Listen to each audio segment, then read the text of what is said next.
Hola, buenas. Vamos a hablar hoy del libro Nosotros en la hoguera, que es este libro de aquí.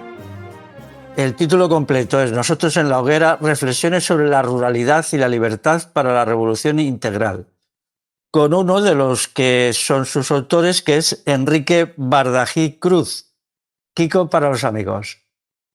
Entonces, pues él nos va a explicar cómo es el libro. Yo lo he leído, es un libro muy, muy interesante. Ya veis, además es un texto voluminoso y él nos va a contar de por qué ha salido el libro y qué es lo que ellos, porque son dos autores, la otra es María Bueno González, pues nos pretenden decir con el libro. En primer lugar, voy a hablar un poquito de Kiko. Kiko es pastor, él tiene una adhesión emocional muy profunda al pastoreo, al mundo rural y a todos los significados que tiene la ruralidad silvopastoril, por decirlo así, ¿no? Lleva ya bastante tiempo en este oficio, ha dado muchas vueltas por la península ibérica, ha estado en el norte, en el sur, bueno, quizá en el este no mucho, pero ha estado en todas partes, ¿no? Y ha acumulado una experiencia dentro de lo que podríamos llamar pastores jóvenes que hoy tiene muy poca gente, porque hoy el oficio pastoril, pues del ganado en extensivo está en descomposición. Los ganados hoy se mantienen estabulados en las macrogranjas grandes y apenas quedan pastores que lo hagan a la manera tradicional. Pero uno de ellos es Kiko. Y Kiko es vocacional porque, además de ser pastor, pues escribe libros y escribe artículos y hace conferencias, etcétera, etcétera. Entonces, vamos a empezar con la primera pregunta. Dinos, Kiko, ¿por qué el libro? ¿Por qué? Pues muy buenas, Félix, y buenas a todos. Pues el libro lo escribimos Afri, María Bueno González, Afri para los amigos, que es mi amiga, y yo mientras teníamos a los 3 hijos y montábamos un rebaño de cabras en los últimos 10 años. Y han sido 10 años muy intensos, imagínate, en el Pirineo aragonés, ahí en la frontera con Francia, y con el Bearn francés, que en realidad no debería ser francés, el Bearn, pero bueno. Y ahí estuvimos en un pueblo muy boscoso, lleno de comunal, un comunal desnaturalizado, puesto que ahora lo gestiona el ayuntamiento, pero la gente lo sigue llamando comunal y mantiene servidumbres consuetudinarias, pues lotes de leña, piedra, peces, porque tenemos truchas y barbos. Mantiene setas, etcétera, ¿no? Pero lo gestiona el ayuntamiento y es una cuestión jerárquica y no se debería llamar comunal, porque en la revolución integral siempre decimos que comunal es aquel que es gestionado por un concejo abierto y claro, pues quedan pocos comunales auténticos. En todo caso, sería un comunal descentralizado. Yo soy pastor gracias a Afri, porque fue ella la que hace muchos años, hace 18 años exactamente, 19 años, pues me fue diciendo poco a poco la importancia del mundo rural antes de que conociéramos a Félix. Y Afri ya tenía dentro de sí esa preocupación por el mundo rural. Ella sabía mucho más del mundo rural que yo y siempre me decía, tenemos que irnos, y nos fuimos y me enseñó todo ella, todo lo que sabía, y me descubrió el motor de la curiosidad, me arrancó el motor de la curiosidad sobre todo el mundo rural. Y luego hace muchísimos años conocimos a Félix y ya despegó todo, ¿no? Desde que leímos tu artículo que se llama que está al final del libro, se llama La ruralidad. Ay, espera, ¿cómo se llama? La transformación histórica del medio rural español. Hiciste unas conferencias sobre la cabra en Granada. En Granada, sí. Y es un alegato a favor de la cabra y nos gustó. Nosotros tenemos una devoción hacia las cabras enorme porque al pasar 10 años con ellas, bueno, se genera un vínculo muy fuerte con ese animal. Creemos que hace mucho bien al medio si se gestiona bien. Y hemos aprendido muchísimo con las cabras en el bosque. Hemos hecho silvopastoralismo, es decir, en bosques de encinas, bosques de robles, de hayedos. Hoy lo que se dice en la ganadería regenerativa, las cabras en el Pirineo la hacen solas ellas, hacen esa ganadería regenerativa, puesto que no repiten pastos, en cada estación van cambiando. Al ser el territorio tan abrupto, pues en invierno los pacos, que son las zonas de umbría, que se llama así en el Pirineo, pues no las tocan. Y en cambio, en verano están todo el rato en los pacos. Y cambian solas y por lo tanto no machacan los lugares. Y entre nuestra experiencia y las reflexiones de Félix, también basadas en su experiencia sobre que la cabra no ha sido la que ha deforestado la península ibérica, pues nos indignaba mucho ver por todos lados que todo el mundo piensa que la ganadería y la comunidad rural tradicional ha sido la que ha deforestado y ha destrozado el medio rural. Y fuimos viendo que eso es una mentira gigante. Y descubrimos un montón de mentiras, no solo la historia de nuestros bosques ibéricos, sino toda la retahíla sobre la miseria rural, sobre el papel del Estado, del capitalismo, bueno, sobre la inmigración a la ciudad. Descubrimos un montón de cosas y bueno, junto a Félix llevamos muchísimo tiempo luchando por la revolución integral y bueno, pues este libro es fruto de todos esos artículos que hemos ido escribiendo. Algunos han tenido bastante resonancia y bueno, pues creo que a los conservacionistas hay, por ejemplo, 3 artículos dedicados a 3 grandes conservacionistas que hoy son muy famosos y que mueven a muchísima gente. Uno, por ejemplo, es el libro de cabecera de la chica joven esta ecologista que se llama Greta Thunberg, que es muy famosa, ya sabéis, esta que salía en el Parlamento Europeo y tal. Y bueno, es George Monbiot, ¿no? Pues a George Monbiot lo hemos triturado en un artículo que hicimos sobre yo. Lo trituramos porque es un imbécil que odia a la gente común. Y bueno, descubrimos en todo este trabajo, descubrimos cómo la extrema izquierda se toca con la extrema derecha, no solo en su adoración al Estado, que ahí se tocan completamente, sino es impresionante, se tocan en lo que es el ecologismo profundo, ¿no? Que desemboca en Heidegger y en el antihumanismo de este filósofo, ¿no? Como es antihumanista, pues a la extrema izquierda le encanta, porque la extrema izquierda sueña con territorios prístinos, salvajes, sin gente, y la extrema derecha, más aristocrática, fundadora del World Wide Fund, de la WWF, la institución conservacionista mastodóntica esta, y toda esta aristocracia ecologista se toca con la extrema izquierda en querer un mundo rural sin seres humanos, ¿no? Es decir, sin antropocentrismo, lo que ellos llaman antropocentrismo o humanismo, y que todo se encuentra en Heidegger, en este nazi de Carné, en Nietzsche y en toda esta filosofía germánica, pues también de Ortega y Gasset, que no hacen más que loar a los latifundistas, a los terratenientes, a la nobleza, a la monarquía, a los reyes, al Estado, como garantes del medio ambiente y tal. Y bueno, nosotros nos indignaba todo esto un montonazo. Y descubrimos que la extrema izquierda, que nosotros proveníamos de ella, proveníamos del anarquismo, pues era tan fascista como la extrema derecha. Y y lo hemos vivido en nuestras carnes de una manera radical junto con Félix, ¿verdad? No ha habido un Claro. movimiento más anti nosotros y más antirrural que el anarquismo ibérico actual, Y, más tremendo contra la ruralidad que el anarquismo. Lo hemos vivido en nuestras carnes, nadie nos puede decir lo contrario, porque lo hemos vivido en nuestras carnes a través del animalismo, del veganismo.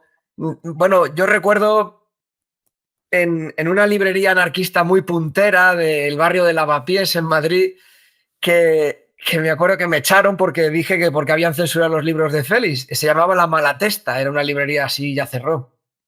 Muy, muy anarquista, muy obrerista. Y le pregunté, oye, ¿por qué ya no vendéis los libros de Félix? Y me dijo, porque te inventabas el asunto de los concejos abiertos, porque eso era mentira, era una invención tuya. Qué nivel de ignorancia, ¿eh? ¿Qué nivel de ignorancia? Así les ha ido. Pobres chavales, sí, yo les conocía allí. Ya cerró, vale. Hay una cosa en el libro muy interesante. Vamos a ver, el libro trata muchas materias, desde textos que son una reivindicación de las actividades ganaderas, de los ganados, de las cabras, todo esto, a otros que son de polémica contra las corrientes, pues estas animalistas, contra el ecofascismo, pero también, y para esto lo digo para la gente que quiera aprender, hay bastantes referencias a la filosofía muy interesantes, sobre todo a la filosofía que ha estado de moda en los últimos 30 años, que es Nietzsche y Heidegger, ¿no? Entonces Heidegger es el filósofo más leído del siglo XX, aunque yo nunca he entendido por qué, porque a mí me parece una castaña y sus libros no dicen nada. Y luego Nietzsche. Es curioso que los dos sean gente adscrita al Partido Nacional Socialista Alemán, ¿no? Heidegger, Bueno, Nietzsche no, pero sí sí, proto, bueno, ¿no? como proto-nazi, ¿no? Y Heidegger como persona de carné, lo decís aquí. Él hasta murió 30 años después de acabar la Segunda Guerra Mundial o por ahí, y siempre se mantuvo firme en su adhesión al nacionalsocialismo, ¿no? Al nazismo. Y entonces, pues cuando el libro se lea, vais a encontrar esta mezcla que forma parte, digamos, de la forma de entender la vida de sus autores, de Kiko y de Afriques, esa combinación de actuar en la naturaleza, estar con el ganado, pero leyendo y pensando sobre la filosofía. Algunos párrafos aquí que tenéis, por ejemplo, sobre Nietzsche, yo no los conocía y me parecen especialmente buenos. También sobre Heidegger, pero más sobre Nietzsche, fíjate, porque Nietzsche es en definitiva el que pone, digamos, la salsa ideológica al nazismo. Aunque luego hay gente que dice que no, y que tal, pero bueno, es indudable, ¿no? La gente que dice que no es porque miente o porque está mal informada, ¿no? Entonces eso hace que el libro sea muy completo, muy interesante. De tal manera que quien vaya allí, quien venga al libro a buscar solo cuestiones sobre medio rural, pastores y tal, pues encontrará mucho más que eso. Y esa es una de las grandezas y valores del libro. Háblenos un poco de los filósofos estos y de lo que decís. Pues tenemos un artículo que gustó muchísimo a la gente, que lo convertimos también en audio, que está ahí en nuestra página de revolucionintegral.org, que se llama Repicamos las campanas llamando al combate. Sí. Ese artículo era para combatir el autoodio que hemos encontrado en muchísimos lugares del mundo rural y en la gente en general sobre su cultura. Y ahí explicamos muy bien cómo todo el pensamiento alemán jerárquico, partidario de la jerarquía, del esclavismo, del feudalismo, pues lo trae aquí Ortega y Gasset y lo difunde aquí el franquismo a través de Ortega y Gasset y la Falange. Y luego permea en toda la izquierda. Es sorprendente. El Partido Socialista Que sí, ¿eh? lo mama como ninguno. Es que lo absorben, ¿verdad? Tú fíjate, vamos a ver, Ortega y Gasset es el único filósofo español del siglo XX que es leído por ahí, o era leído, yo creo que está ya muy en decadencia, ¿no? Y una característica de Ortega es su argumentario sobre que la culpa de los males de España provenían del peso que tenía en ella la ruralidad. Y entonces todo el rato se dedica a tratar toda esta cuestión, por ejemplo, la rebelión de las masas, en España invertebrada, sobre todo en España invertebrada, ¿no? Ese es el problema, es una ruralidad montaraz, silvestre, salvaje, que no atiende a razones, que no quiere modernizar el país y tal. Porque él estaba imbuido de la concepción de que el industrialismo iba a crear una sociedad completamente nueva, este mesianismo industrialista, ¿no? Iba a salir algo, puf, algo que no se podía ni describir, ¿no? Pero toda esta gente piensa lo mismo, Nietzsche, Heidegger. Nietzsche no lo dice tan claro, pero Heidegger, vamos, el proyecto industrialista del partido nazi alemán era potentísimo. Ellos industrializaban para tener armamento y equipo militar con el que ganar todas las guerras que pensaban hacer, que eran infinitas, ¿no? Menos mal que le pararon los pies a la primera de cambio, si no, todavía estaban por ahí haciendo guerras. Entonces, claro, este es el proyecto de la modernidad, que también aparece en la izquierda a través de la ilustración. Todos los que provienen de la ilustración es el tronco de un árbol podrido. Es lo mismo que le pasa al anarquismo. El anarquismo está ciego respecto al mundo rural, totalmente ciego. Tú fíjate es incluso el sistema de asambleas de consejo abiertos está legal. Para los pueblos de menos de 100 habitantes es legal. Y Félix, los anarquistas se lo toman como una ofensa, esto que decimos, y es un regalo. Les estamos lanzando un regalo, les estamos diciendo, espabilar con el mundo rural que habéis perdido completamente el testigo. Sí. Me gustó mucho las citas que ponéis del dirigente de CNT en la Guerra Civil, José Peirats, que él lamenta su incapacidad para en Cataluña haber llegado, ¿no?, a la ruralidad. Pero es que ellos, había una locura, había un desprecio por el campesinado, que entonces era el 70% de la población, lo que les llevaba a ser unos elitistas. Porque ahora, al fin y al cabo, el campesinado es el 3%, pero entonces era el 70%. Luego se situaban en un mundo urbano, industrial, de la modernidad. Todos los chirimbolos tecnológicos les fascinaban. Es deplorable. Ese y la conquista del pan son dos engendros absolutamente estúpidos, ¿no? Y luego, muy interesante también para quien quiera aprender filosofía y alta cultura con el libro de Kiko y Afri, es las citas que ponéis de Simone Weil. Simone Weil es una persona con un nivel intelectual impresionante y luego, en vez de quedarse con palabreos y tal, ella fue un año a trabajar en la Renault y supo lo que es eso, ¿no? Pero luego trabajó también mucho tiempo en granjas. Ella era una persona que tenía una voluntad de sufrimiento. Cuenta cómo en granjas donde ella se contrataba como asalariada, como peón, había veces que trabajaba 12 horas diarias en un trabajo durísimos. Se pasaba, bueno, tanto que en parte entre tanto trabajar y tampoco comer, cometió un suicidio de facto, que esta es otra. A ver, señorita, joder, que ella se hizo católica, pero la Iglesia Católica desaconseja el suicidio y luego ella lo cometió. Bueno, son las contradicciones de la gente, ¿no? Pero entonces todo esto está unido a textos en el libro que sí son un estudio completo de cómo es la ruralidad, el papel funesto de la PAC, la política agraria común, cómo tendría que ser la ruralidad, algunas pinceladas sobre el comunal y tal. Y todo esto hace el libro muy interesante, muy completo, muy holístico, como se dice hoy, ¿no? Sí. Y mira, contra la PAC creo que tenemos un ametrallamiento de argumentos muy potentes. Cuando se dan charlas por pueblos y tal, la gente ganadera me ha dicho que está completamente de acuerdo y que eso no tiene nada que ver con que recibamos la PAC. Ahora, con el que ha hecho la portada y la contraportada, que se llama Antonio de la Fuente, que es un amigo nuestro de la RI, que por cierto tiene un perro idéntico a este, es idéntico a su perro, su perra. Es una foto ya de los años 20 de Aragüés. Sí. Bueno, pues Antonio de la Fuente y yo vamos a coger ahora una primera instalación de un relevo generacional de un rebaño de 500 ovejas. Y lo vamos a hacer con la PAC, con las subvenciones de la PAC, a la primera instalación y todo. Pero no quita un ápice a todo lo que decimos. Es decir, claro, nosotros tenemos que sobrevivir en el campo y así lo hemos elegido. Porque no tenemos un duro y necesitamos adaptarnos al sistema en el que vivimos, ¿no?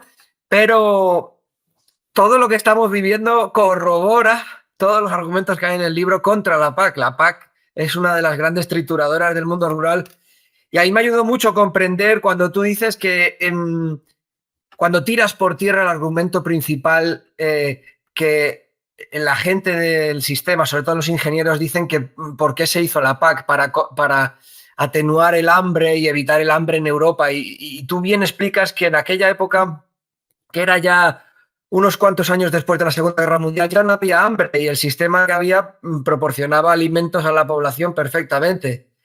Y que se hizo por otros motivos. Se hizo por motivos Claro. de controlar al antagonista más severo del Estado, que es el mundo rural, que no era gobernable por Claro. muchísimos motivos que explicamos en el libro, ¿no? Y bueno, otra cosa de las que estoy muy orgulloso, y que Afri también, ¿no? Pues es que a los conservacionistas los dejamos hechos polvo en el libro. Pues Jane Goodall, toda esta gente que está saliendo ahora en El País a tope y que les dejan muchísimo espacio en El Español, en El País, en La Vanguardia, en los periódicos vascos, pues eso, Jane Goodall, David Attenborough, Joaquín Araujo, Eduardo Wilson, pues toda esta gente le metemos una caña impresionante. Sí, impresionante. así es. Pero Así impresionante, ¿no? Es desde las cosas que más orgulloso estoy. A la WWF, que son unos hipócritas impresionantes que ahora dicen que están a favor del pastoreo, cuando han financiado parques nacionales, que han expulsado a millones de personas a lo largo y ancho del mundo, indígenas en África, indígenas en Asia, sobre todo en la India, indígenas en Latinoamérica, indígenas en Europa, y ahora van de, bueno, como tienen tanto dinero y tanto poder y están tan unidos a los estados, pues bueno. Y bueno, pues también damos caña a todos estos ingenieros que son herederos de Heinrich Cotta, todos estos alemanes, ingenieros alemanes, que son todos, vienen de origen nazi y que adoran los monocultivos de pinos y los monocultivos de eucalipto. Bueno, yo hasta escuché un programa del Bosque Habitado, este programa que supuestamente defiende los bosques en Radio 3, Sí. que era una chica con una voz muy agradable. Pues allí salió Eric Bauer, el autor este de los montes de España en su historia, diciendo que los pinos eran maravillosos y que los pinos habían hecho una labor maravillosa en la ruralidad ibérica. Y vamos, creo que les damos muchísima cera. Gracias a dos libros que tú nos diste a conocer. Por supuesto tus libros, pero hay dos libros que nos diste a conocer que son una refutación de esta gente tremenda que para mí uno es el de Sánchez Ortega, Los Llanos de Albacete, que me gustó sí, ese tío, ese tío es tremendo. Y habla mucho de la provincia de Albacete, cómo se deforestó con la desamortización de Madoz, la provincia de Albacete entera, y eso conllevó una erosión terrible del suelo, de los montes y unas inundaciones, porque es una zona endorreica, que hubo que hacer canales y a la deforestación. Es un gran defensor de la ganadería tradicional que había en Albacete, del mundo rural. Y me encantó ese libro, me cambió mucho. A mí también, sí. ¿Verdad? A mí también me encantó. Sí. Coincidimos con eso. Sí, son libros que te gustan y libros que te encantan. Pues este es de los... lo que yo he aprendido mucho, que no conocía, esto del asunto ahora de las corrientes veganistas, de las corrientes, ¿cómo se llaman los que? Antiespecistas, ¿no? Es que todo esto se me escapa. O sea, yo tengo un límite. Yo pienso que la locura humana tiene que mantenerse dentro de ciertos límites. Y cuando hay formas de locura humana que superen esos límites, ya no les sigo.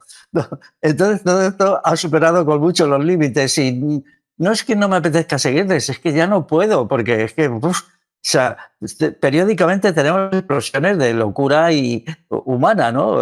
Pero entonces esto es que es muy fuerte y además muy estúpida, porque cuando lo lees te das cuenta que son unos urbanitas que tienen una idea del mundo rural que es de postal. Ellos han visto postales, pero nunca han visto en realidad lo que es la ruralidad verdadera, las montañas. Ellos tienen fotos de montañas en su casa. A lo mejor alguna vez incluso han ido a un parque nacional, allí se han metido en algún sitio muy caro y han echado un vistazo, han dado un paseíto. Pero lo que se llama vivir en el campo, vivir en una montaña, vivir en sitios así, auténticos, un tiempo, 2 o 3 meses, no tienen ni idea. No saben nada. Y entonces su ignorancia la transmiten. Y piensan que la gente es una déspota con los animales. Y no es cierto. Es mentira. Claro. Es mentira. La gente no es déspota con los animales en su inmensa mayoría. Hay unas minorías siempre, pero minorías siempre va a haber de gente malvada. Claro. Pero son una minoría. Nos machacaban a nosotros. Nosotros escribimos muchos artículos contra el veganismo en el momento álgido del veganismo, cuando estaba muy fuerte. Y recibimos muchísimos ataques. Ha sido bastante doloroso el combatir por las ideas, porque hemos perdido amigos, gente que no deberían haber sido tan fanáticos de las ideas y haber puesto la amistad por delante de las ideas. Me imagino que también nosotros habremos sido torpes a la hora de debatir, pero bueno, hemos aprendido mucho y sobre todo nos hemos quitado fanatismo en el sentido de la amistad está por encima de cualquier otra cosa y las diferencias Claro. se pueden llevar. El asunto que no tienen ni idea de la relación tan amorosa que se genera entre un pastor y sus animales. No tienen ni idea. Un pastor extensivo. Y sobre todo no tienen ni idea de lo que significa el pastoreo extensivo o más aún el silvopastoralismo como alternativa viable y sostenible a la ganadería industrial, que es enemiga de todos. A la ganadería industrial intensiva, de confinamiento permanente, que es un maltrato terrible a los animales. Bueno, yo he visto cerdas, naves que durante 8 meses no se pueden dar la vuelta. Tienen una jaula a medida en la que solo pueden comer, levantarse y comer, levantarse y comer. No pueden ni girarse, no pueden ni mirar para atrás. Eso todavía es legal. Ahora lo van a cambiar y tal y cual, pero bueno, eso ha estado hasta hace nada. Para combatir esa ganadería necesitamos muchísimos pastores, muchísimos montes, muchísimas aldeas vivas. El artículo que da título al libro, que se llama Nosotros en la hoguera, que está dentro del libro, habla del lobo. Y decimos que para conservar el lobo y conservar el oso, que nosotros queremos conservarlo, hace falta muchos pastores, mucha gente en el campo, porque eso significa muchos cadáveres de viejas ovejas, viejas vacas, viejos yeguas, viejas cabras, que mueren, y sobre todo el lobo y el oso son carroñeros, y cuantos más pastores haya, más biodiversidad faunística podremos tener, más buitres, más alimoches, más quebrantahuesos. Y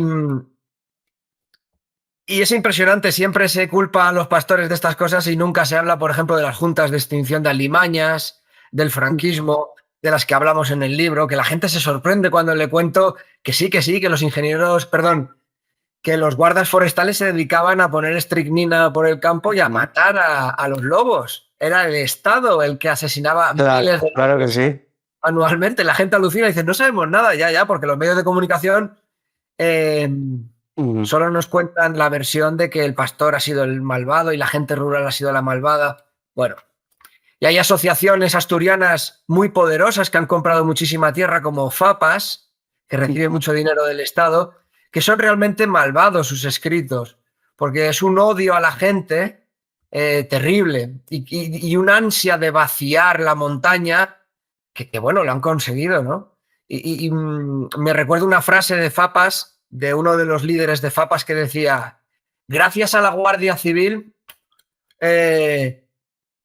conseguimos salvar mucha biodiversidad en la montaña asturiana. Mentira, sois unos bellacos, sois una gente malvada. No simpatizo nada con esta gente.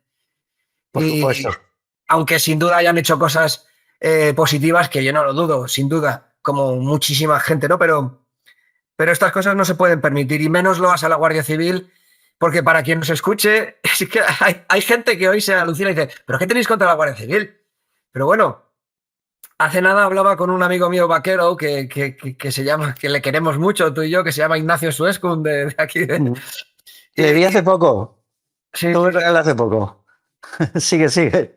Hablábamos de la Guardia Civil y decíamos que la gente desconoce que la Guardia Civil tiene un expediente desde que se fundó, a la par que se creó la ley de desamortización del comunal de Madoz. A mediados del siglo XIX, tiene un expediente de sangre impresionante, de sangre, de tortura, de facilitación al Estado de todos sus planes, porque, como tú bien dices en muchas de tus charlas, la ley es papel mojado hasta que llega la Guardia Civil, que es la que puede hacerlo cumplir en las aldeas más perdidas, en las montañas más perdidas. Hasta que no hay un buen cuerpo de la Guardia Civil, no se puede hacer efectivo real el poder del Estado en los sitios más recónditos. Y claro, la gente que hoy, como hoy está tan de moda hacerse facha, ¿no? Hacerse de derechas, que yo no entiendo, la gente se sorprende con el tema de la Guardia Civil porque, claro, todo este viraje de la izquierda a la derecha, pues conlleva que ahora hay que adorar a la Guardia Civil. Y la gente alucina cuando les cuento lo que significa la Guardia Civil. Claro. Reivindicar la matanza, el maltrato, y bueno, pues desde aquí, vamos, Alde Mendik, como dicen mis amigos de Alsasua. Alde Mendik, fuera de aquí. Claro. Pues el libro tiene también toda la parte esta dedicada a todo lo que es el especismo, da un montón de datos, sí, a los proyectos para vaciar de personas, vaciar de seres humanos espacios enormes, pero no solo en Europa, incluso más en África y en América y también, entiendo yo, en Asia, ¿no? Hay un tipo pirado que dice que quiere que la mitad de la humanidad desaparezca y entonces la mitad de las tierras queden libres de seres humanos.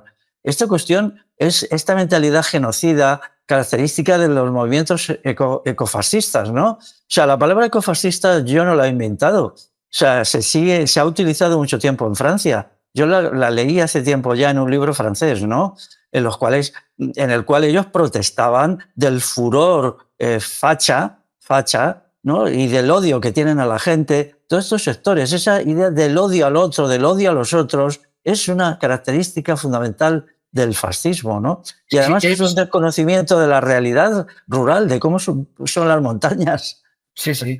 James Lovelock, el que populariza el tema de Gaia, del planeta Gaia, y escribe tantas cosas anglosajón, ¿no? Pues James Lovelock se hizo famoso por decir que había que abolir el parlamento, ¿no? Los parlamentos, las democracias formales parlamentarias, que nosotros en la Revolución Integral para nada le llamamos democracia, le llamamos dictaduras parlamentarias y para nada tienen que ver con la democracia, pero al menos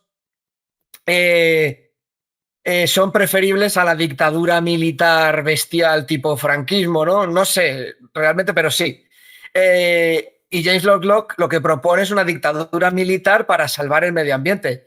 Y Edward O. Wilson, que es el que habla, el que tú dices que habla de vaciar medio planeta, él propone que medio planeta sea un parque nacional tipo Ordesa o Picos de Europa sin gente y que no se permita entrar a la gente, solo puedan ir por allí funcionarios o gente con permisos para investigar.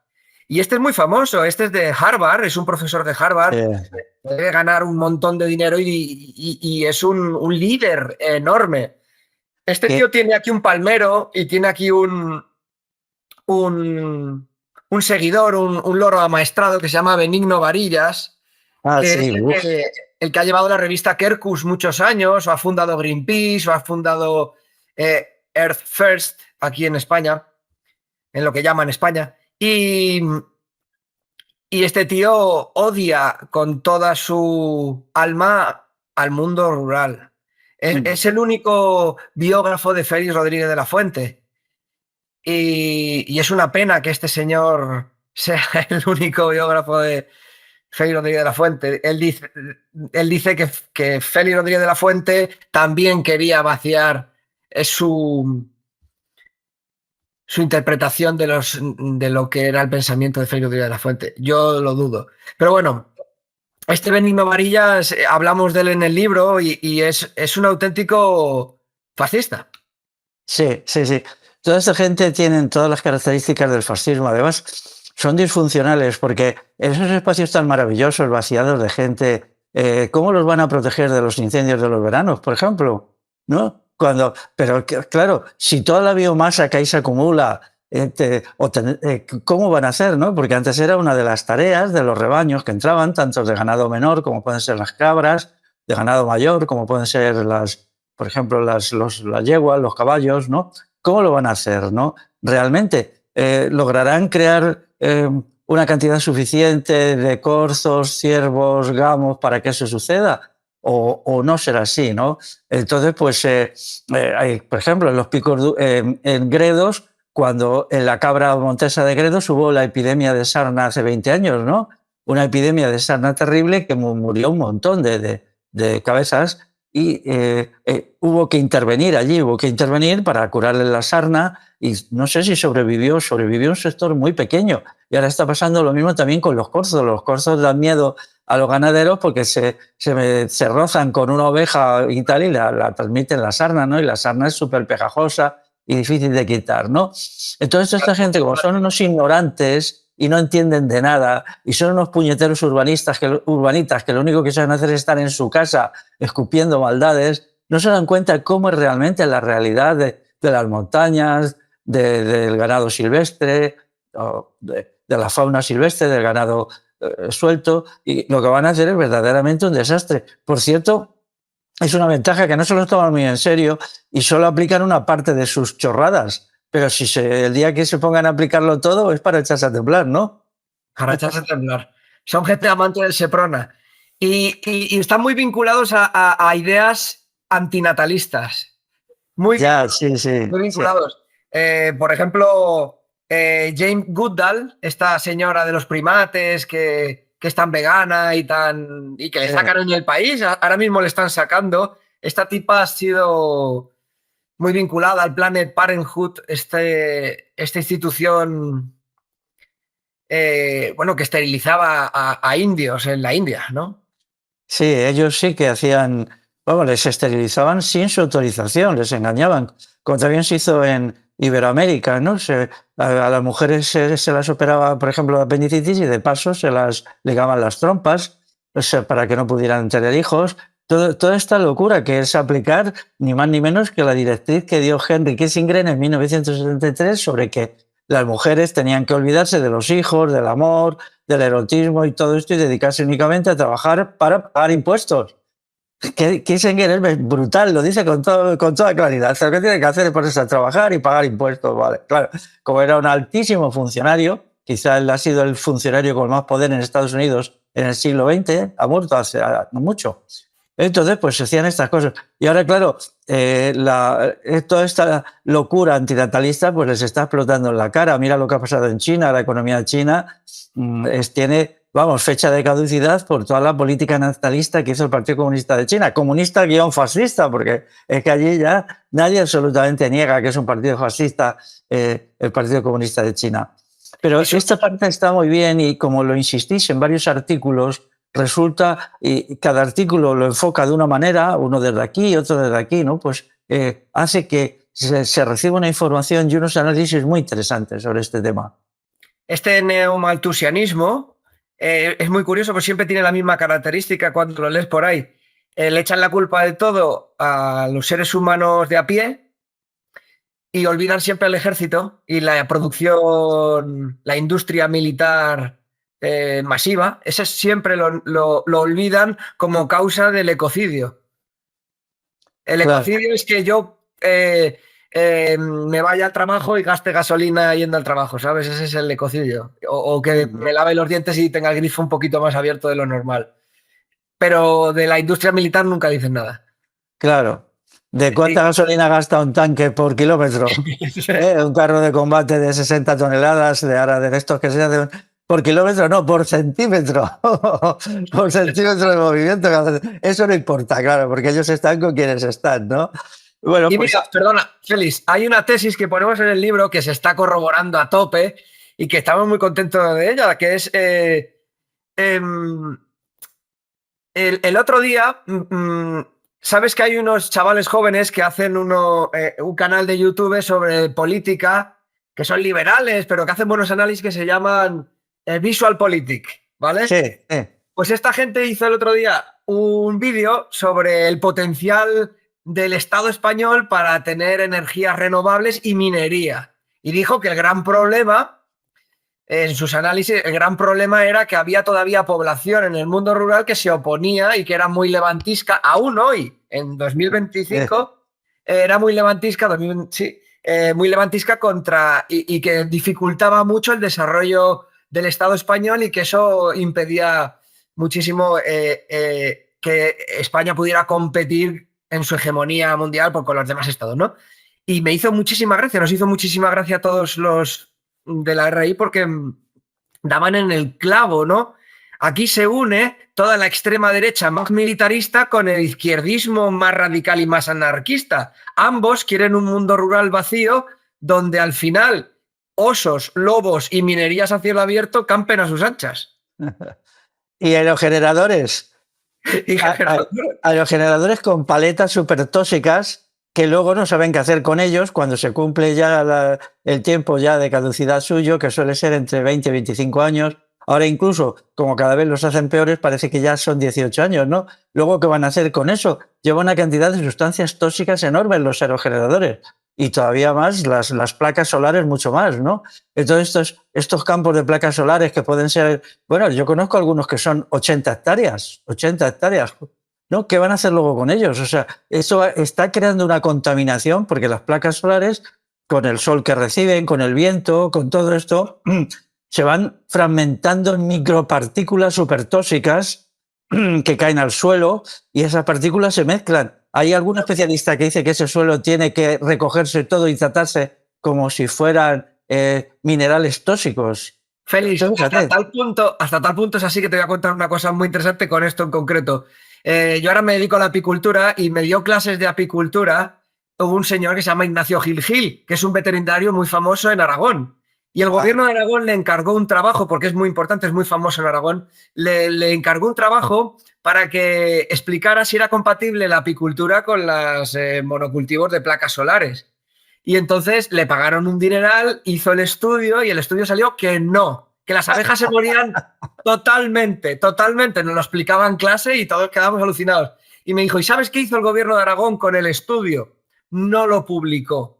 No lo publicó y ahí está el estudio sin publicar, en un cajón de una consejería del gobierno de Aragón y nos lo explicaba. Él se llama Ignacio Gil Gil, le podéis preguntar, él vive en Tarazona, tiene una clínica veterinaria en Tarazona y lo explica perfectamente a quien quiera preguntárselo, es un hombre muy predispuesto a hablar con todo el mundo, es un hombre majísimo y es incompatible, por lo que tú dices, todo lo que se va soltando de las placas. Sí. Pues eso explica cómo estos señoritos no solamente son ecofascistas, sino también, destructores del medio ambiente, ¿no? Ellos son la destrucción que están realizando, los problemas que va a crear todo esto, aparte de las historietas como el apagón del otro día, claro, meten demasiada energía renovable y eso es incontrolable porque es por su propia naturaleza, claro, todo el mundo sabe que depende de la cantidad de viento, del sol y tal, y hay momentos en que se dispara, bueno, todas las mentiras que han contado con que eran energías limpias y esto lo ha hecho el ecologismo. El ecologismo primero ha mentido, porque ha dicho que todo eso eran energías limpias y no lo son realmente. Si ellos están a favor, pues que digan la verdad. Bueno, pues bien, estáis a favor, pero tenéis que decir cuál es la verdad, ¿no? Nos ha costado enterarnos de la verdad. En segundo lugar, pues se hacen montones de cortas de árboles para poner todos. Esto hay que decirlo también, ¿eh?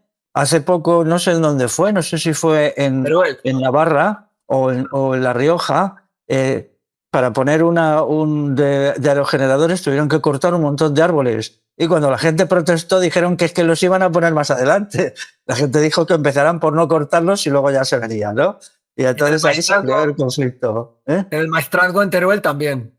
También lo mismo, ¿no? Sí, claro, sí. Con el poco arbolado autóctono que queda, dejando aparte de los asquerositos pinos de repoblación, pues esto ya es la puntilla, ¿no? Porque necesitan, claro, hacer una corta de arbolado. Otra cuestión interesante del libro es, claro, como es que tratar el asunto del anarquismo en su posición, vosotros venís del anarquismo, en su posición antirrural, ¿no?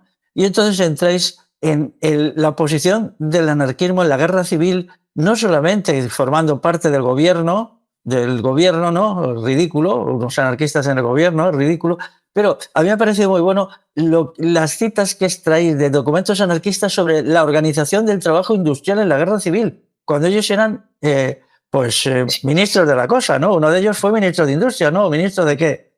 De Industria, ¿no? De Industria, ¿no?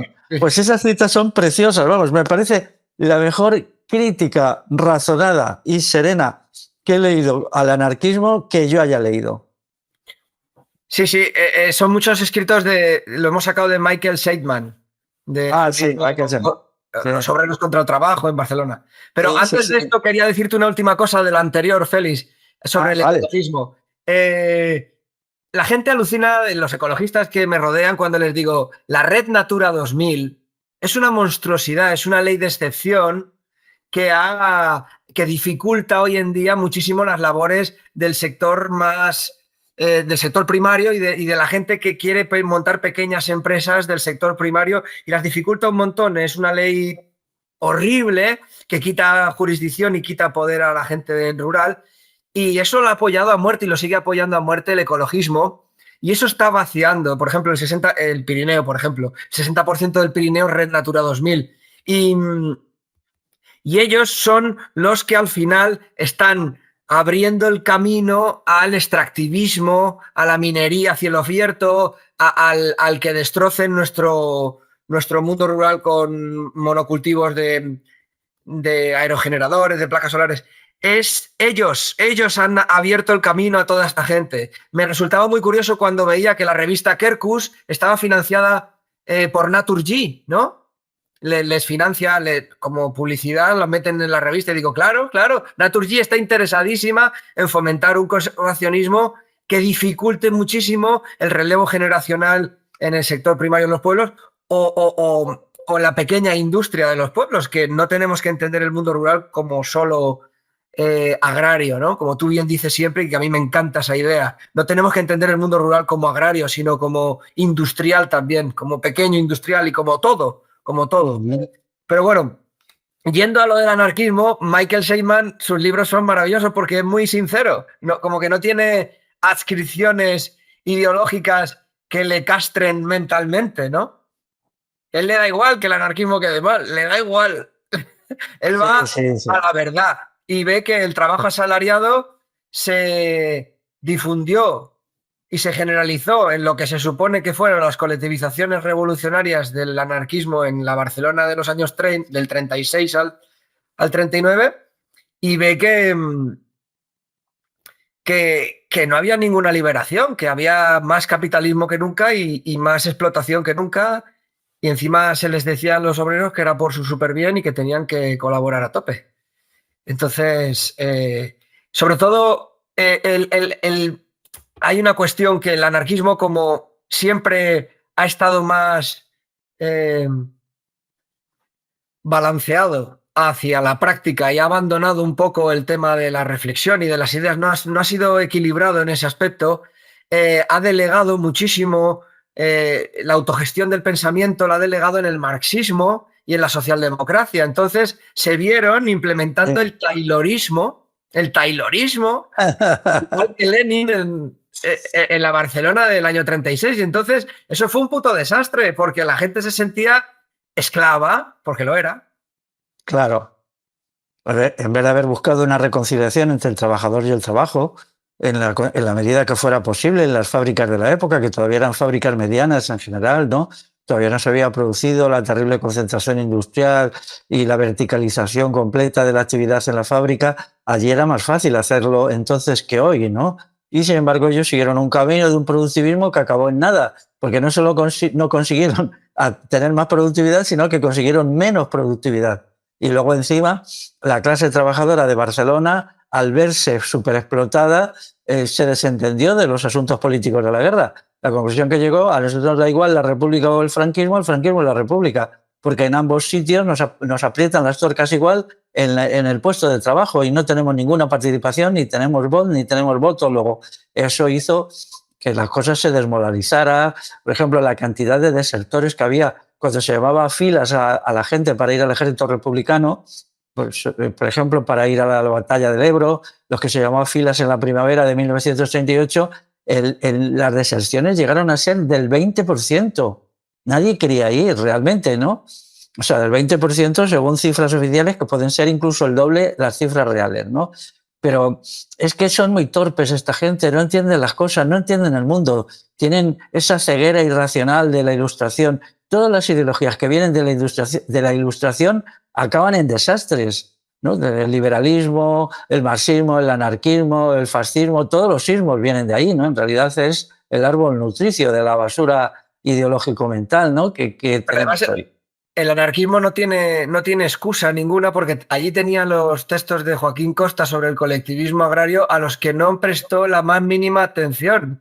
Porque Joaquín Costa estaba diciendo, oye, en el mundo rural hay una forma de trabajar con bienes comunales, con concejo abierto, con colectivismo, que no está fundamentado en el trabajo asalariado y su animadversión y sus sueños de coches volando en rascacielos tipo Star Wars, porque eran las portadas de las revistas que hacían, ¿eh? Salvo una minoría, ese era el sueño del anarquismo, eran Star Wars. O sea, hay un planeta en Star Wars que se llama Coruscant, que es la capital del imperio, que es todo urbano, no hay un solo ápice de verde en el planeta, ¿no? Pues eso es lo que soñaban los anarquistas de la CNT.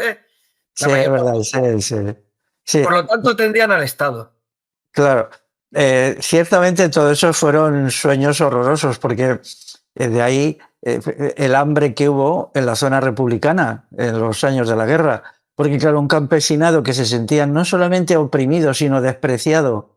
Es que no entendían nada de lo que era el campesinado, ni ellos, ni el Partido Comunista, ni el PON, ni nadie. Nadie entendía nada, ni mucho menos don Manuel Azaña, la izquierda republicana, que era todavía más modernista, más urbana, más industrialista, más dedicada a la centralidad del dinero, ¿no? Entonces, claro, la gente simplemente dejó de producir. ¿Para qué vamos a producir si todos estos idiotas ni nos quieren, ni nos aprecian, ni nos valoran, ¿no? Entonces, un rasgo muy característico del anarquismo que explica esto que estábamos diciendo era su anticlericalismo burgués, su incapacidad para diferenciar el cristianismo popular de la gente, de los pueblos, de la Iglesia católica. Eran incapaces de diferenciar. Entonces, ese hacer suyo el pensamiento burgués sobre la religión les hizo no entender nada. Claro, y además llegaban a un pueblo, pensaban, claro, estos tíos, claro, están manejados por el cura les ha comido la cabeza y entonces todo lo que hacen es por el cura. Que no, que eso no es verdad. Que el cura pues tiene ahí una función, sí, está, alguna influencia tiene, sobre todo en algunas mujeres, pero lo que pasaba en los pueblos en la guerra civil eran por motivos puramente terrenales, de que aquí han llegado unos señores que nos dicen cómo tenemos que hacer las cosas, que no nos respetan nuestras formas de vida, no respetan nada. Luego, entonces, nosotros, ¿por qué vamos a incrementar la producción agrícola y ganadera para abastecerles a ellos, ¿no? Que es lo mismo que les pasó en la Unión Soviética con la colectivización de 1929-1933. ¿Qué hizo el campesinado allí? Negarse a producir. O sea, hacerlo todo mal, hacer las labores agrícolas mal intencionadamente, pero no muy a las bravas, sino con disimulo, dejar que el ganado se muriera y tal. Y entonces, claro, las ciudades soviéticas sufrieron unos problemas de hambre tremenda que afectaron al mismo tiempo a la producción industrial. Se creó una sociedad desequilibrada. Incluso hoy el mundo rural ruso sigue teniendo una productividad bajísima por lo que hicieron entonces. Bueno, en Ucrania está muy estudiado el Holodomor, que es la gran muerte de campesinos ucranianos por esto que dices, ¿no? Por las colectivizaciones forzosas por parte del Estado que llevaron al hambre más absoluta. Además, había una posición absolutamente deshumanizada entre ellos. Bueno, toda esta gente, los que citáis aquí, es que todo es eso, porque no veían al campesinado como seres humanos, lo veían como una especie de vándalos, salvajes, fanáticos religiosos y no sé qué más cosas se les puede ocurrir. O sea, ellos llegaban a un pueblo, veían a la gente y no veían a esa gente, veían las locuras que sobre esa gente les habían contado los libros que ellos habían leído. Por ejemplo, los libros de la Revolución Francesa, que justifican la gran matanza de La Vendée, que ya en La Vendée es una comarca del noroeste de Francia, donde las columnas volantes asesinas de republicanos mataron a 600.000 personas, 700.000, vamos, mataban todas las aldeas completas, ¿no? Todo porque ellos se negaron a ir a incorporarse al ejército francés. Eso fue todo. Luego han contado un montón de tonterías y de rollos, que si eran religiosos, que si no sé qué, no sé cuándo. No. Cuando ellos se negaron a obedecer fue cuando dijeron no nos vamos a incorporar obligatoriamente al ejército francés. Porque eso no existía antes. Antes existía el sistema de mercenarios que el que quiere se incorporaba, que el que quería, que ayer eran muy pocos, por cierto, ¿no? y no vamos a admitir una legislación que nos diga cómo tenemos que vivir cuando nosotros aquí nos hemos autogobernado durante siglos. Y a partir de ahí, los otros, en vez de negociar, o sea, los de París empezaron a atacarles, a acosarles y tal, hasta que acabó todo en un desastre con un montón de muertos por un bando y por otro. Aquí, en gran medida, algo parecido pasó también con el carlismo, ¿no? Pero de eso hace ya mucho tiempo podía pensarse que la gente, por ejemplo, anarquista o los 4 marxistas que todavía quedan o los izquierdistas tengan una visión simplemente realista de lo que es la ruralidad. Sí, sí, sí. Mira, realista, ¿eh? Que vean a la gente, no vean los estereotipos que ellos tienen en la cabeza sobre la gente. Claro, aquí quien tenía esa visión deshumanizada del campesinado sin duda era Buñuel, Luis Buñuel, ¿no? Con su famoso falso documental sobre las urdes. Sí, además fue financiado por un anarquista que se llamaba Rafael Cid, un anarquista que hoy se reivindica mucho en Aragón. Porque que fue fusilado por Franco. Fíjate tú qué carambolas, ¿no? O sea, el mundo está loco. O sea, realmente, claro, cuando yo he participado mucho participé en la revista de las Urdes, he ido por allí de vez en cuando, ¿no?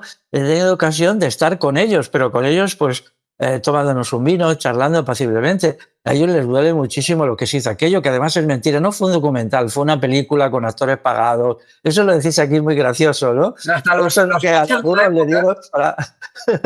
Los contemporáneos, tengo entendido que los contemporáneos de Buñuel, fachas que fueron a ver, fascistas de la época, gente de derechas y todo, se indignaban también diciendo, pero tú te has pasado 1000 pueblos. O sea, has deshumanizado al campesinado mucho más de lo que podía haberlo deshumanizado el franquismo o el fascismo más extremo.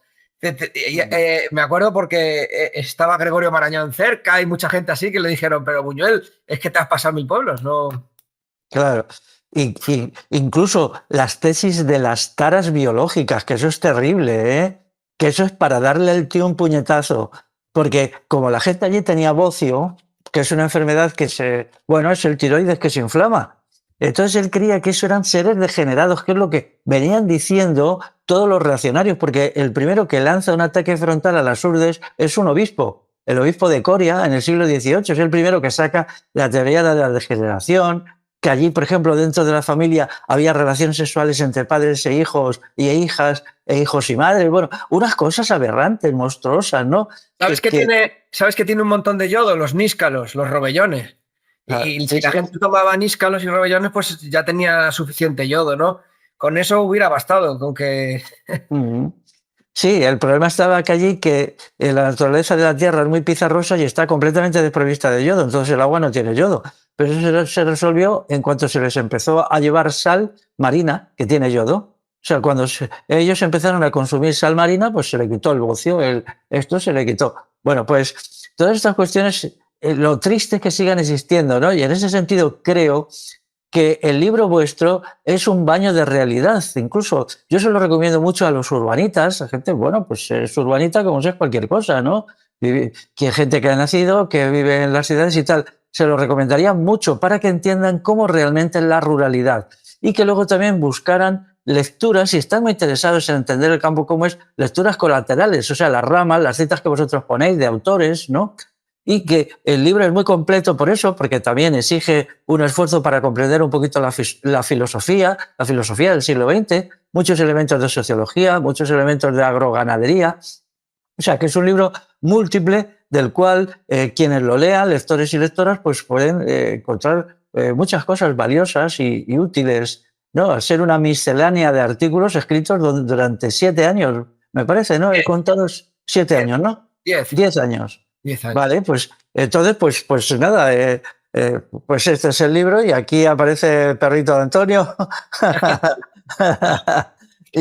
y nada, amigos y amigas, pues hay que ponerse con el libro y hay que irlo leyendo. El hecho también de que sean artículos que tienen una separación neta de unos con otros, hace incluso su lectura más fácil, porque lees hoy un artículo, mañana otro, lo que sea, ¿no? No es un libro con capítulo 1 que se sigue en el capítulo 2 y tal. A mí eso me ha gustado porque algunos artículos que para mí eran especialmente reveladores, porque yo esos temas no los manejo bien, pues los he leído varias veces, pero luego en el capítulo siguiente pues a lo mejor había cosas que sí les entendía mejor. Bueno, sí, pues estamos ya al final. Sí, Félix, solo comentar que hay un artículo de Gorka Pinillo Sanz sí. sobre la madera, sobre la leña, que es muy bueno, que lo recomiendo leer mucho, Y un artículo que hicimos en su momento en defensa de Javier de Miguel, de los esquimos, que Sí. recibió una represión muy fuerte por parte del feminismo y que lo escribimos en su momento, que también merece la pena leerse. Y un artículo contra la migración, contra la inmigración, que también creo que, bueno, ha tenido mucho camino ese artículo y que también merece la pena leerlo. Y luego también hay uno contra la ruralidad, hoy, hablando de la ruralidad asturiana contra el Estado, su tradición, una parte de su historia de lucha contra el Estado. Y luego a favor de la libertad de expresión, de crítica al feminismo y bueno, pues que animo a todo el mundo a leerlo y te agradezco, Félix, que... Y bueno, y también, perdona, a Sergio del Molino, el que me hizo mucha rabia cuando tu libro Naturaleza, Rural y Civilización es una aplicación, aunque sé que lo hiciste sobre ciertos temas concretos, es una aplicación maravillosa de nuestro mundo rural, el Estado aquí, desde mi punto de vista, para combatir la difusión de tu libro, cogió a un Mindundi de Madrid, que él mismo dice que no ha salido jamás de Madrid, del centro de Madrid, que se llama Sergio del Molino, un escritor sin más, le hicieron escribir un libro que se llama... ¿cómo se llama? La España Sí, vacía. por aquí lo decís, sí, sí, sí. La España vacía, perdón, la España vacía. Sí. Y entonces le hicieron vender, le publicaron en todos los lugares, le publicitaron en todos los lugares y ha vendido cientos de miles de copias este señor, se ha hecho rico, ¿no? Con este libro. Y se supone que este libro habla de la ruralidad y solo habla de las urdes, solo habla de los asesinatos de Puerto Urraco, solo habla de las misiones pedagógicas. Ah, Es una vergüenza del libro. Y me dio mucha rabia, y nos dio mucha rabia a Afri y a mí, y escribimos ese artículo también pues contra este señor. Y claramente yo creo que incluso no lo puedo probar, pero es que veo la mano del CNI en todo esto. Es como posiblemente sí. posible. Son operaciones de naturaleza estratégica que buscan manipular la opinión pública, ¿no? Claro, de la España vaciada, la España que han vaciado, que han vaciado. O sea, no se ha vaciado así, no es como cuando hay luna llena o tal, no es un fenómeno de la naturaleza, es que se ha vaciado y se vació acudiendo a muchas fullerías y muchas cosas horripilantes, ¿no? Bueno, pues adelante si tienes que decir alguna cosa más. No, nada más, Félix, agradecerte y seguimos adelante con todo. Muy bien, pues amigos y amigas, aquí terminamos y ánimo a conseguiros un ejemplar del libro y a leerlo y a estudiarlo y a difundirlo por ahí y a utilizarlo también para hacer vídeos, para hacer artículos, es decir, que sea un libro fértil, que produzca hijos, nietos y tataranietos como libro y como algún otros sistemas comunicativos. Bueno, pues Y nada más. decir también que estamos al servicio de la gente para ayudarles a venirse a vivir al campo, para enseñar ganadería de cabras, de ovejas, de yeguas, para enseñar apicultura, para enseñar tiro con los caballos, para enseñar horticultura, para enseñar un montón de cosas. Estamos aquí al servicio de la gente que contacte con nosotros a través de la Revolución Integral y que estamos muy abiertos a ayudar a la gente a recibirles y que se ayuden ellos mismos, una vez que, claro. Eso es. Muy importante lo que has dicho. Ahora que las ciudades ya son espacios de putrefacción y la gente huye de ellas o sueña con huir de ellas, aunque no lo haga, pero sueña con huir de ellas, pues es el momento de que escuchéis lo que ha dicho Kiko y lo tengáis muy en cuenta y os pongáis en contacto con él a través de los medios que le ha dicho para que podáis conocer todo esto que es muy interesante. Por ejemplo, el tiro animal, que es una cosa que se ha perdido casi completamente, ¿no? Pero bueno, no se ha perdido del todo. Ahí hay todavía minorías, como es tu caso, que os manejáis en este asunto. El pastoreo, que no es nada fácil. Hay gente que cree que todas estas cuestiones eran de coser y cantar, ni mucho menos, ni mucho menos. Tenéis que ir muy motivados y muy preparados para aprenderlas, pero estoy seguro que Kiko la enseña perfectamente a Kiko y al resto de los amigos y las amigas. Muy bien, Félix, pues muchas gracias por todo. Venga, gracias a ti. Hasta luego. Hasta luego. Hasta luego.